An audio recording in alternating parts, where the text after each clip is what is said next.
Salam sukacita, saudara yang dikasihi Tuhan. Selamat datang di T180. Saudara, kita masih merenungkan dan belajar mengenai kata ibadah. Hari ini saya mau mengajak saudara melihat dari sudut pandang surat Injil Yohanes pasal 21 ayat yang ketiga. Surat Injil Yohanes pasal 21 ayat yang ketiga dan selanjutnya dikatakan, kata Simon Petrus kepada mereka, "Aku pergi menangkap ikan," kata mereka kepadanya. "Kami pergi juga dengan engkau." Mereka berangkat lalu naik ke perahu, tetapi malam itu mereka tidak menangkap apa-apa. Ayat yang keempat, ketika hari mulai siang, Yesus berdiri di pantai, akan tetapi murid-murid itu tidak tahu bahwa itu adalah Yesus. Kata Yesus kepada mereka, "Hai anak-anak, adakah kamu mempunyai lauk pauk?" Jawab mereka, "Tidak ada." Maka kata Yesus kepada mereka, "Tebarkanlah jalamu di sebelah kanan perahu, maka akan kamu peroleh." Lalu mereka menebarkannya, dan mereka menarik dan mendapatkan banyaknya ikan. Maka murid yang dikasihi Yesus itu berkata kepada Petrus, "Itu Tuhan." Kata Petrus, ketika Petrus mendengar bahwa itu adalah Tuhan, maka ia mengenakan pakaiannya, lalu terjun ke dalam danau. Murid-murid yang lain datang dengan perahu, karena hanya beberapa ratus hasta saja. Ketika mereka tiba di darat, mereka melihat api arang dan di atasnya ikan dan roti. "Bawalah beberapa ikan yang baru kamu tangkap itu." Simon Petrus naik ke perahu lalu menghela jala itu ke darat, penuh ikan-ikan besar, 153 ekor banyaknya. Dan sungguh pun sebanyak itu, jala itu tidak koyak. Saudara, dari peristiwa ini kita melihat kuasa mujizat Tuhan yang luar biasa.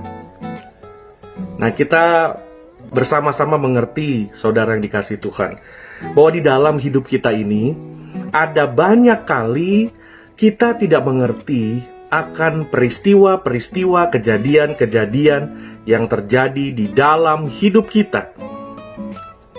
Dan peristiwa dan kejadian, pergumulan hidup yang Tuhan izinkan, terlebih lagi sukar bagi kita untuk mencerna dengan pikiran kita yang terbatas. Namun yang Tuhan harapkan hanyalah ketaatan kita untuk mempercayai Tuhan. Ketaatan kita akan membuka pintu mujizat. Ketaatan kita akan membuka kebaikan Tuhan, akan membuka anugerah Tuhan dalam hidup kita. Hanya dibutuhkan ketaatan kita. Kita tidak harus mengerti, pekerjaan kita bukan harus mengerti segala sesuatu, saudara. Namun, tugas kita hanyalah taat dan percaya kepada Tuhan. Taat dan percaya kepada Tuhan. Saudara, ada banyak hal yang memang kita tidak bisa pahami. Jalan-jalan Tuhan kita tidak bisa pahami. Tetapi kita percaya segala sesuatu yang terjadi dalam hidup kita, Tuhan selalu punya rencana yang indah. Tuhan selalu punya maksud yang luar biasa. Karena itu kita harus taat dan percaya bahwa Ia yang mulia, yang sudah melakukan pekerjaan yang besar, Ia yang akan memimpin dan menyelesaikannya dengan sempurna, saudara. Kalau saudara sudah diselamatkan, saudara sudah menjadi orang percaya, saudara harus membangun hidupmu. Saudara harus terus berjalan mengikuti Tuhan Yesus. Tidak lagi kita melihat apa yang kita lihat. Saudara, di dalam dunia ini segala sesuatu dapat berubah. Dan jangan kita menilai segala sesuatu hanya dari kacamata penampilan fisik kita saja. Tapi Tuhan menginginkan biarlah kita hidup orang percaya bukan dari apa yang kita lihat, tetapi dari iman karena ketaatan kita kepada Yesus Kristus. Ketaatan kita akan memimpin jalan hidup kita untuk mengalami mujizat, untuk mengalami kebesaran Tuhan dalam hidup kita, saudara. Pada hari ini, siang tadi, istri saya pulang dari pekerjaan sempat ditabrak dari belakang. Tapi saya bersyukur, istri saya bersyukur, dia sehat-sehat, tidak ada apa-apa. Walaupun mobil kerusakannya cukup parah, tetapi kita bersyukur istri saya tidak kenapa-kenapa, sehat, dan juga dapat diselesaikan dengan orang yang menabrak dan juga dengan pihak polisi. Saudara, nggak gampang zaman-zaman ini. Orang bisa kabur, orang bisa berbuat seenaknya. Tetapi kita lihat apabila Tuhan izinkan semua ini, ada perkara-perkara indah yang Tuhan mau kita belajar daripadanya. Yang Tuhan mau kita mengalami pimpinan Tuhan dan penyertaannya.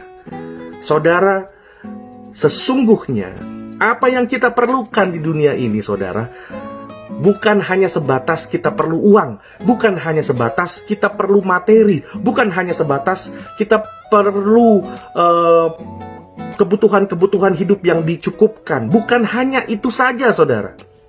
Tetapi lebih daripada itu, yang kita perlukan, yang kita butuhkan adalah pemeliharaan Tuhan dalam hidup kita. Yang kita perlukan adalah penyertaan Tuhan, saudara. Itu yang kita perlukan. Ya, kita masih memerlukan uang, benar. Tapi uang bukan segala-galanya, materi bukan segala-galanya. Kesuksesan, keberhasilan, pekerjaan, karir bukan segala-galanya, saudara. Tetapi penyertaan Tuhan dan pimpinan Tuhan itulah segala-galanya yang terpenting dalam hidup kita, saudara. Seperti Musa yang memimpin bangsa Israel. Musa berkata, Tuhan, kalau bukan Engkau yang berjalan di depan bangsa ini, saya tidak mau memimpin bangsa ini, kami tidak mau pergi.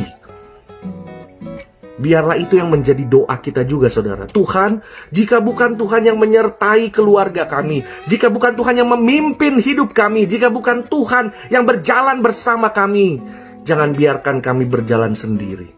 Saudara, penyertaan dan pimpinan Tuhan itu yang sangat dan yang paling krusial, yang paling kita perlukan selama kita hidup di dunia ini. Pimpinannya dan penyertaannya. Karena kita tidak bisa berjalan sendiri, kita tidak dapat berbuat apa-apa sendiri. Tinggallah di dalam Tuhan dan Tuhan tinggal di dalam engkau. Maka minta apa saja Tuhan akan memberikannya. Saudara, penyertaan dan pimpinannya adalah hal yang sangat terpenting dan sangat terindah dalam hidup kita, saudara. Biarlah kita mengerti dan belajar hari ini. Ibadah adalah ketaatan kita untuk berserah kepada Tuhan. Ketaatan kita untuk percaya kepada Tuhan. Ibadah adalah kita berjalan di bawah pimpinan Tuhan. Dia mau memimpin kita kemanapun. Janganlah kita banyak bertanya dan kita jangan bilang kita tidak mengerti. Tetapi kemanapun Tuhan memimpin kita, kita harus taat dan percaya. Ibadah adalah ketaatan kita berjalan di dalam pimpinan Tuhan. Ibadah adalah ketaatan kita berjalan di bawah pimpinan dan penyertaan Tuhan. Sudahkah engkau ada di dalam penyertaan Tuhan? Itu pertanyaannya. Kalau engkau berjalan di bawah penyertaan Tuhan, maka Tuhan akan menjadi nomor satu di dalam hidupmu. Tuhan akan menjadi yang utama di dalam hidupmu. Karena itulah ibadah kita di hadapan Tuhan. Tuhan Yesus akan menolong kita melalui Roh-Nya yang kudus, yang akan mengubah, memberkati, dan memimpin hidup kita semua. Tuhan Yesus memberkati. Haleluya.